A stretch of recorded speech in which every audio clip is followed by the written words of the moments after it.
എല്ലാവർക്കും നമസ്കാരം. നമ്മൾ ഇന്ന് ഡിസ്കസ് ചെയ്യാൻ പോകുന്ന ടോപ്പിക്കാണ് literary figures of Malayalam literature. മലയാള സാഹിത്യത്തിലെ പ്രധാനപ്പെട്ട ചില വ്യക്തികളെക്കുറിച്ചാണ് ഇന്നത്തെ ക്ലാസ്. അപ്പം നമുക്കറിയാം, മലയാളം ലിറ്ററേച്ചർ എന്ന് പറയുമ്പോൾ ഒരുപാട് കവിതകളും കവികളും എല്ലാം അടങ്ങിയിരിക്കുന്ന ഒരു വലിയ ഒരു ഫീൽഡാണ്. അതിൽ നിന്ന് പ്രധാനപ്പെട്ട 3 പേരെയാണ് നമ്മളിന്ന് ഡിസ്കസ് ചെയ്യുന്നത്. ആദ്യത്തെ വ്യക്തി കൊടുങ്ങല്ലൂർ കുഞ്ഞിക്കുട്ടൻ തമ്പുരാൻ. ഇദ്ദേഹത്തിൻ്റെ കാലഘട്ടം എന്ന് പറയുന്നത് 1864 മുതൽ 1914 വരെയാണ്. അപ്പോൾ കൊടുങ്ങല്ലൂർ കുഞ്ഞിക്കുട്ടൻ തമ്പുരാൻ്റെ കാലഘട്ടം ഓർത്തിരിക്കുക, 1864 മുതൽ 1914 വരെയാണ്. ഇദ്ദേഹം ഒരു കവിയായിരുന്നു, അതോടൊപ്പം തന്നെ ഒരു സംസ്കൃത പണ്ഡിതനായിരുന്നു. ഒപ്പം എക്കണോമിക്സ് ആൻഡ് സ്റ്റാറ്റിസ്റ്റിക്സ് ഡിപ്പാർട്ട്മെന്റിന് കീഴിൽ സ്റ്റാറ്റിസ്റ്റിക്കൽ അസിസ്റ്റന്റ് ഗ്രേഡ് 2 പരീക്ഷ 2025 ജൂലൈ 9 നടക്കാനിരിക്കുകയാണ്. കാറ്റഗറി നമ്പർ 741/2024 ആയ ഈ ഒരു പോസ്റ്റിലേക്ക് നിങ്ങൾക്ക് 2025 മെയ് 11 വരെ കൺഫർമേഷൻ കൊടുക്കാനായിട്ടും സാധിക്കും. ഈ ഒരു പരീക്ഷയ്ക്ക് തയ്യാറെടുക്കുന്നവരാണ് നിങ്ങൾ. വളരെ എഫക്റ്റീവായിട്ട് പ്രിപ്പയർ ചെയ്തുകൊണ്ട് നിങ്ങൾക്കും റാങ്ക് ലിസ്റ്റിൽ ഇടം നേടാം. അതിനായി ടെക് PSC സ്റ്റാറ്റിസ്റ്റിക്കൽ അസിസ്റ്റന്റ് തീവ്ര പരിശീലന ഓൺലൈൻ ക്രാഷ് കോഴ്സ് ബാച്ച് ആരംഭിച്ചിരിക്കുകയാണ്. കേരളത്തിലെ അതിവിദഗ്ധരായ അധ്യാപകർ നയിക്കുന്ന തീവ്ര പരിശീലന ക്ലാസുകൾ, ലൈവ് ക്ലാസുകളും റെക്കോർഡ് സെഷൻസും നിങ്ങൾക്ക് ടെക് PSC ആപ്പിലൂടെ ലഭിച്ചുകൊണ്ടിരിക്കും. അതോടൊപ്പം ഫുൾ സിലബസ് ബേസ്ഡ് ആയിട്ടുള്ള ക്യാപ്സ്യൂൾ നോട്ട്സും സ്റ്റഡി മെറ്റീരിയൽസും ഡൗൺലോഡബിൾ PDF ഫോർമാറ്റിൽ ലഭിച്ചുകൊണ്ടിരിക്കും. Topic wise multiple choice questions with detailed explanations, topic wise exams, ഫീഡ്ബാക്കോട് കൂടിയ മോക്ക് ടെസ്റ്റുകൾ എന്നിവയും ഈ ഒരു കോഴ്സിന്റെ പ്രത്യേകതയാണ്. ഡൗട്ട് ക്ലിയറൻസിനും മെന്റർഷിപ്പിനും എക്സാം തീയതി വരെയും അവസരങ്ങൾ ഉണ്ടായിരിക്കും. ഈ ഒരു കോഴ്സിന്റെ വാലിഡിറ്റി എക്സാം തീയതി വരെയുമാണ്. ഇപ്പോൾ തന്നെ ഈ ഒരു കോഴ്സിലേക്ക് ജോയിൻ ചെയ്തുകൊണ്ട് നിങ്ങളുടെ വിജയം ഉറപ്പിക്കാം. കൂടുതൽ വിവരങ്ങൾക്കും അഡ്മിഷൻ നേടുന്നവരുമായി സ്ക്രീനിൽ കാണുന്ന നമ്പറിൽ നിങ്ങൾക്കും ഞങ്ങളെ ബന്ധപ്പെടാവുന്നതാണ്. സംസ്കൃത കൃതികൾ മലയാളത്തിലേക്ക് ട്രാൻസ്ലേറ്റ് ചെയ്യുകയും ചെയ്യുമായിരുന്നു. ഇദ്ദേഹത്തിൻ്റെ ശരിക്കുള്ള പേര് രാമവർമ്മ എന്നാണ്. ഇദ്ദേഹത്തിൻ്റെ ഒരു പ്രധാനപ്പെട്ട ലിറ്റററി കോൺട്രിബ്യൂഷൻ, അല്ലെങ്കിൽ ഇദ്ദേഹത്തിനെ വലിയൊരു ഖ്യാതി നേടിക്കൊടുത്ത ഇദ്ദേഹത്തിൻ്റെ ഒരു വർക്ക് എന്ന് പറയുന്നത് മഹാഭാരതത്തിൻ്റെ വിവർത്തനം തന്നെയാണ്. അപ്പം ഞാൻ നേരത്തെ പറഞ്ഞു, സംസ്കൃതത്തിൽ നിന്നും മലയാളത്തിലേക്ക് വിവർത്തനം ചെയ്യുകയുണ്ടായി എന്ന് പറഞ്ഞു. ഇപ്പോൾ പണ്ടുള്ള കാലങ്ങളിൽ ഇതിനു മുന്നേയും ഇപ്പോൾ പല വർക്കുകൾ സംസ്കൃതത്തിൽ നിന്നും അതോടൊപ്പം തന്നെ മലയാളത്തിലുള്ള കൃതികൾ എഴുതാനുമൊക്കെ ആയിട്ട് സംസ്കൃതത്തിലെ വാക്കുകൾ ഉപയോഗിച്ചിരുന്നു. അപ്പോൾ അതിൽ നിന്ന് വിപരീതമായി ഇവിടെ കൊടുങ്ങല്ലൂർ കുഞ്ഞിക്കുട്ടൻ തമ്പുരാൻ ചെയ്തത് ഒരു വാക്ക് പോലും സംസ്കൃതത്തിൽ നിന്ന് എടുക്കാതെ പൂർണ്ണമായും മലയാളത്തിൽ തന്നെ മഹാഭാരതം എഴുതാൻ ശ്രമിക്കുകയല്ല, അദ്ദേഹം അത് നേടിയെടുത്തു. അപ്പോൾ എൻ്റയർ മഹാഭാരത പൂർണ്ണമായിട്ടും മലയാളത്തിലാണ് ഇദ്ദേഹം എഴുതിയത്, ട്രാൻസ്ലേറ്റ് ചെയ്തത്. അതും കേവലം 874 ദിവസങ്ങൾ കൊണ്ടാണ്. ആ ഒരു ദിവസത്തിൻ്റെ കണക്ക് ഓർത്തിരിക്കുക, 874 ദിവസം കൊണ്ടാണ് ഇദ്ദേഹം ഇത് പൂർത്തിയാക്കിയത്. അതുകൊണ്ട് തന്നെ മഹാഭാരതം വിവർത്തനം ചെയ്തതുകൊണ്ട് തന്നെ ഇദ്ദേഹത്തിനെ കേരള വ്യാസൻ എന്നും വിളിക്കുന്നു, അല്ലെങ്കിൽ വ്യാസ ഓഫ് കേരള. ഇദ്ദേഹത്തിൻ്റെ കുടുംബ പശ്ചാത്തലം നോക്കുകയാണെന്നുണ്ടെങ്കിൽ അച്ഛൻ്റെ പേര് വെൺമണി അച്ഛൻ നമ്പൂതിരിപ്പാട് എന്നാണ്, അമ്മയുടെ പേര് കുഞ്ഞിപ്പിള്ള തമ്പുരാട്ടി. ഇദ്ദേഹത്തിൻ്റെ അച്ഛനും അമ്മയ്ക്കും വളരെ വൈകിയാണ് ഇദ്ദേഹം ഉണ്ടാകുന്നത്.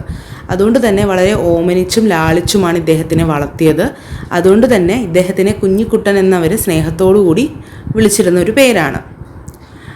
അപ്പോൾ അന്നത്തെ കാലത്ത് നമുക്ക് എല്ലാവർക്കും അറിയാം, ഇല്ലങ്ങളിലും കോവിലകങ്ങളിലും അവിടുത്തെ ആളുകളെ, നോബിൾസ് ആയിട്ടുള്ള വ്യക്തികളെ, തമ്പുരാക്കന്മാരെ വീട്ടിൽ വന്നാണ് പഠിപ്പിച്ചിരുന്നത്. ഇവരാരും പുറത്തു പോയി വിദ്യ അഭ്യസിച്ചിട്ടുണ്ടായിരുന്നില്ല. അതുപോലെ ഈ കൊടുങ്ങല്ലൂർ കുഞ്ഞിക്കുട്ടൻ തമ്പുരാൻ്റെ കുടുംബത്തിലെ കുടുംബഗുരു ആയിരുന്ന വളപ്പിൽ ഉണ്ണി ആശാനാണ് ഇദ്ദേഹത്തിൻ്റെ ആദ്യത്തെ ഗുരു എന്ന് പറയുന്നത്.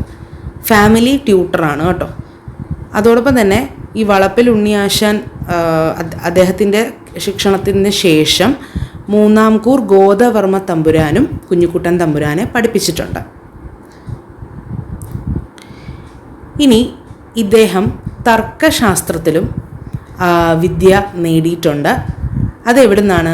വിദ്വാൻ കുഞ്ഞിരാമവർമ്മൻ തമ്പുരാനിൽ നിന്നാണ് തർക്കശാസ്ത്രം അഭ്യസിച്ചത്. അപ്പോൾ തർക്കശാസ്ത്രം എന്ന് പറയുമ്പോൾ സയൻസ് ഓഫ് ഡയലക്റ്റിക്സ്, ലോജിക് എന്നൊക്കെയാണ്. അപ്പോൾ അതും ഇദ്ദേഹത്തിന് വഴങ്ങുമായിരുന്നു. അതോടൊപ്പം തന്നെ ഇദ്ദേഹം ആസ്ട്രോളജി, ജ്യോതിഷവും ഇദ്ദേഹം അഭ്യസിച്ചിട്ടുണ്ട്. അത് ആരുടെ കീഴിലായിരുന്നു? വലിയ കൊച്ചുണ്ണി തമ്പുരാൻ്റെ നേതൃത്വത്തിലായിരുന്നു. അന്നത്തെ കാലത്ത് ഇപ്പം നമുക്ക് എല്ലാവർക്കും അറിയാം അല്ലേ, ഇന്നത്തെ പോലെ വീഡിയോ ഗെയിംസോ അല്ലെങ്കിൽ ഈ കൂട്ടത്തോടെ കളിക്കുന്ന ഗ്രൂപ്പ് ഗെയിംസ് അങ്ങനെ ഒന്നും തന്നെ ഇല്ല. അന്ന് കൂടുതലും ഇവരുടെ കുറച്ച് സ്കോളർലി ഹോബീസാണ് ഉണ്ടായിരുന്നത്. അതായത് ഇപ്പോൾ കുഞ്ഞിക്കുട്ടൻ തമ്പുരാൻ തന്നെ കുടുംബഗുരുവിൽ നിന്ന് മാറി മറ്റുള്ള ടീച്ചേഴ്സിൻ്റെ അടുത്ത് പഠിക്കാനായിട്ട് പോകുമ്പോൾ അവിടെ അദ്ദേഹത്തിന് സമപ്രായരായിട്ടുള്ള മറ്റു കുട്ടികളും കാണും, മറ്റു കോവിലങ്ങളിലും ഇല്ലങ്ങളിലും ഉള്ള കുട്ടികളും കാണും. അപ്പം ആ കുട്ടികളുമൊക്കെ ആയിട്ട് ഇവരുടെ ഒരു നേരം പോക്ക് എന്ന് പറയുന്നത് കവിത എഴുതി മത്സരിക്കുക, കവിത എഴുത്ത് മത്സരം, അതോടൊപ്പം അക്ഷരശ്ലോകം ചൊല്ലിയുള്ള മത്സരം, ഇതൊക്കെയാണ് ഇവരുടെ ഒരു ഹോബി എന്ന് പറഞ്ഞത്.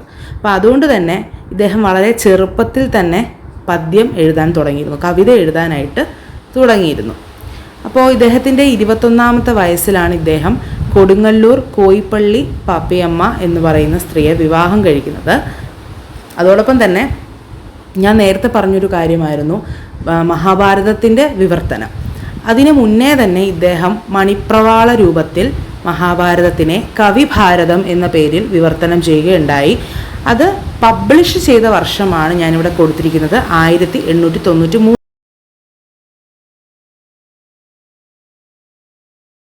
എന്ന് പറയുന്നത്. അപ്പോൾ ഇത് കവിഭാരതം എന്ന് പറയുന്നതും ഇദ്ദേഹത്തിൻ്റെ ഒരു നോട്ടബിൾ ആയിട്ടുള്ള ഒരു കോൺട്രിബ്യൂഷൻ തന്നെയാണ്. മറ്റേത് പൂർണ്ണമായും മലയാളത്തിലാണെന്നുണ്ടെങ്കിൽ ഇവിടെ മണിപ്രവാള രൂപത്തിലാണ് ഈ ഒരു കവിഭാരതം അദ്ദേഹം രചിച്ചിട്ടുള്ളത്. അപ്പോൾ 39ാമത്തെ വയസ്സിൽ അദ്ദേഹത്തിൻ്റെ ആദ്യത്തെ ഭാര്യ മരിക്കുകയും പിന്നീട് അദ്ദേഹം തൃശ്ശൂർ വടക്കേ കുറുപ്പത്തി, അതായത് കിഴക്കേ സ്രാമ്പിൽ എന്നാണ് അവരുടെ അറിയപ്പെടുന്നത്, ഇപ്പോൾ കുട്ടിപ്പാറു അമ്മേനെ വിവാഹം കഴിക്കുകയും ചെയ്തു. താമസിയാതെ കുട്ടിപ്പാറു അമ്മയും മരിച്ചുപോയി. അതുകൊണ്ട് അദ്ദേഹം സാമോതിരി കുടുംബത്തിലെ സാമോറിൻ ഫാമിലിയിൽ നിന്ന് അദ്ദേഹം ശ്രീദേവി തമ്പുരാട്ടിയെ ധർമ്മപത്നിയാക്കുകയും ചെയ്തു. ഇനി അദ്ദേഹത്തിനെ നമുക്ക് വേറൊരു പേരിലും കൂടി അറിയപ്പെടുന്നുണ്ട്, നിമിഷകവി, അപരി എന്നിങ്ങനെ ഒരുപാട് പെറ്റ് നെയിമുകൾ അല്ലെങ്കിൽ നിക്ക് നെയിമുകളും അദ്ദേഹത്തിന് ഉണ്ട്. അതോടൊപ്പം തന്നെ അദ്ദേഹത്തിൻ്റെ തന്നെ വർക്കായിട്ടുള്ള ലക്ഷണാസംഘം എന്ന് പറയുന്ന ഒരു കൃതിയിൽ അദ്ദേഹത്തിനെ പറയുന്നത് സരസദ്രുത കവി, കിരീടമണി എന്നൊക്കെ ഉള്ള ടൈറ്റിലുകളിലാണ്. ഞാൻ നേരത്തെ പറഞ്ഞു പണ്ടുണ്ടായിരുന്ന മലയാളം വർക്കുകൾ, പണ്ടുണ്ടായിരുന്ന മലയാളം കൃതികളിൽ സംസ്കൃതത്തിൻ്റെ ഒരു ഇൻഫ്ലുവൻസ്, ഒരു പ്രിഡോമിനൻ്റ് ഇൻഫ്ലുവൻസ് ഉണ്ടായിരുന്നു. അതുകൊണ്ട് തന്നെ ചില വാക്കുകൾ സംസ്കൃതത്തിൽ ഉപയോഗിച്ചിരിക്കുന്ന അതേപടി മലയാളത്തിലേക്ക് കോപ്പി ചെയ്യുകയുണ്ടായിരുന്നു. അപ്പോൾ ഈ ഒരു പ്രാക്ടീസ് ഇതിനത്ര ഒരു ഇമ്പോർട്ടൻസ് കുഞ്ഞിക്കുട്ടൻ തമ്പുരാൻ കൊടുത്തിട്ടുണ്ടായിരുന്നില്ല. അദ്ദേഹത്തിൻ്റെ അഭിപ്രായത്തിൽ സംസ്കൃതവും നമ്മൾ എന്ത് ചെയ്യണം, മലയാളത്തിലേക്ക് തന്നെ നമ്മൾ മാറ്റണം. അപ്പോൾ ഇപ്പോൾ കുരുക്ഷേത്രേ എന്ന് പറയുന്നത് കുരുക്ഷേത്രം എന്ന് തന്നെ മലയാളത്തിലേക്ക് നമ്മൾ എഴുതണം എന്നാണ് അദ്ദേഹത്തിൻ്റെ അഭിപ്രായം. അപ്പോൾ അങ്ങനെ അദ്ദേഹത്തിൻ്റെ ഒരു ലിറ്റററി മൂവ്മെൻ്റ് ആയിരുന്നു പച്ച മലയാള പ്രസ്ഥാനം എന്ന് പറയുന്നത്.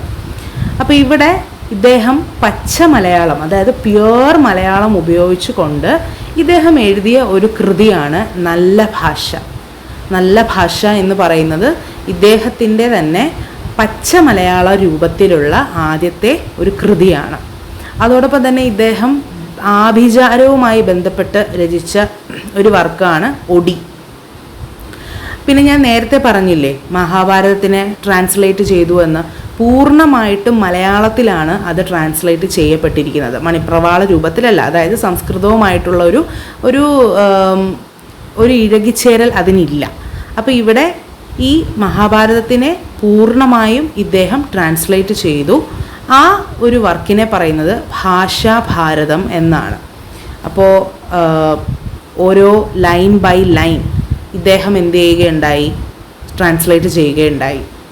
അപ്പോൾ അത്തരത്തിൽ മഹാഭാരതത്തിനെ ഒരു റീജിയണൽ ലാംഗ്വേജ്, അതായത് സംസ്കൃതത്തിന് പുറമേയുള്ള മറ്റൊരു ഭാഷയിലോട്ട് അങ്ങനെ പൂർണ്ണമായിട്ടും ആ ഭാഷ ഉപയോഗിച്ച് മഹാഭാരതത്തിനെ ട്രാൻസ്ലേറ്റ് ചെയ്ത ഒരു റെക്കോർഡ്, അല്ലെങ്കിൽ അങ്ങനത്തെ അത്തരത്തിലൊരു കൃതി, ഒരു വർക്ക് ആദ്യമായിട്ടാണ് ഭാഷാഭാരതത്തിലൂടെ കുഞ്ഞിക്കുട്ടൻ തമ്പുരാൻ നേടിയെടുത്തത്. അതോടൊപ്പം തന്നെ ഇദ്ദേഹത്തിൻ്റെ ഈ ഒരു വർക്ക് നടന്ന കാലഘട്ടം എന്ന് പറയുന്നത് 1906 ആ ഒരു സമയത്താണ്. അതോടൊപ്പം തന്നെ ഇപ്പം നമുക്കറിയാം ഇപ്പം മഹാഭാരതത്തിലും വൃത്തമുണ്ട്. വൃത്തം എന്ന് പറയുന്നത് എന്താണ്? പൊയറ്റിക് മീറ്ററാണ് അല്ലേ? അപ്പം അത് എല്ലാം അതേപടി കൃത്യമായിട്ട് എങ്ങനെയാണോ മഹാഭാരതത്തിൽ പദം അതുപോലെ തന്നെ വൃത്തം എല്ലാം വന്നിരിക്കുന്നത്, അതേപോലെ തന്നെ മലയാളത്തിലേക്ക് അദ്ദേഹം അതിനെ ട്രാൻസ്ലേറ്റ് ചെയ്യുകയുണ്ടായി. ഓരോ വാക്കുകൾക്കും അതേപടി മലയാളത്തിന് ഒരു മറുവാക്ക് അദ്ദേഹം കണ്ടുപിടിച്ച് അങ്ങനെയാണ് അദ്ദേഹം അത് ചിട്ടപ്പെടുത്തിയിരിക്കുന്നത്.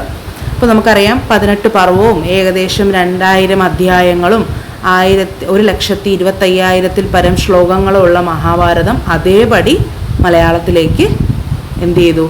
ട്രാൻസ്ലേറ്റ് ചെയ്യപ്പെട്ടു. അപ്പോൾ അത് ഒരു വലിയൊരു ഖ്യാതി തന്നെയാണ്. അപ്പോൾ അത് കൈവരിച്ച വ്യക്തിയാണ് കൊടുങ്ങല്ലൂർ കുഞ്ഞിക്കുട്ടൻ തമ്പുരാൻ. ഇനി അദ്ദേഹത്തിൻ്റെ മറ്റ് പ്രധാനപ്പെട്ട വർക്കുകൾ നമ്മൾ നോക്കുകയാണെങ്കിൽ, ഞാൻ ഒരെണ്ണം പറഞ്ഞു, ലക്ഷണാസംഘം, സന്താന ഗോപാലം, സീതാ സ്വയംവരം, കംസൻ, പാലുള്ളി ചരിതം, അംബോപദേശം, തുപ്പൽ കോളാമ്പി, മാർത്താണ്ഡ വിജയം, മധുസൂദന വിജയം, ഇതെല്ലാം ഇദ്ദേഹത്തിൻ്റെ പ്രധാനപ്പെട്ട കൃതികളാണ്. അപ്പം ഇദ്ദേഹം രചിച്ച ഒരു ആട്ടക്കഥയാണ് ഘോഷയാത്ര. അതോടൊപ്പം തന്നെ ഭഗവത്ഗീതയും ഇദ്ദേഹം മഹാഭാരതം ട്രാൻസ്ലേറ്റ് ചെയ്തതുപോലെ ട്രാൻസ്ലേറ്റ് ചെയ്തിട്ടുണ്ട്. അതാണ് ഭാഷാ ഭഗവത്ഗീത. ഭാഷാഭാരതം പോലെ ഭാഷാ ഭഗവത്ഗീത.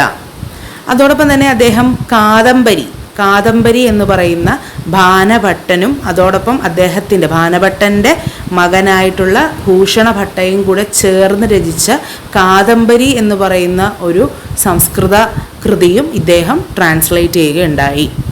അതോടൊപ്പം തന്നെ കാളിദാസൻ്റെ വിക്രമോവാസ്യം, അതും ഇദ്ദേഹം ട്രാൻസ്ലേറ്റ് ചെയ്യുകയുണ്ടായി. എക്കണോമിക്സ് ആൻഡ് സ്റ്റാറ്റിസ്റ്റിക്സ് ഡിപ്പാർട്ട്മെന്റ് കീഴിൽ സ്റ്റാറ്റിസ്റ്റിക്കൽ അസിസ്റ്റന്റ് ഗ്രേഡ് 2 പരീക്ഷ 2025 ജൂലൈ 9 നടക്കാനിരിക്കുകയാണ്. കാറ്റഗറി നമ്പർ 741/2024 ആയ ഈ ഒരു പോസ്റ്റിലേക്ക് നിങ്ങൾക്ക് 2025 മെയ് 11 വരെ കൺഫർമേഷൻ കൊടുക്കാനായിട്ടും സാധിക്കും. ഈ ഒരു പരീക്ഷയ്ക്ക് തയ്യാറെടുക്കുന്നവരാണ് നിങ്ങൾ. വളരെ എഫക്റ്റീവ് ആയിട്ട് പ്രിപ്പയർ ചെയ്തുകൊണ്ട് നിങ്ങൾക്കും റാങ്ക് ലിസ്റ്റിൽ ഇടം നേടാം. അതിനായി ടെക് PSC സ്റ്റാറ്റിസ്റ്റിക്കൽ അസിസ്റ്റന്റ് തീവ്ര പരിശീലന ഓൺലൈൻ ക്രാഷ് കോഴ്സ് ബാച്ച് ആരംഭിച്ചിരിക്കുകയാണ്.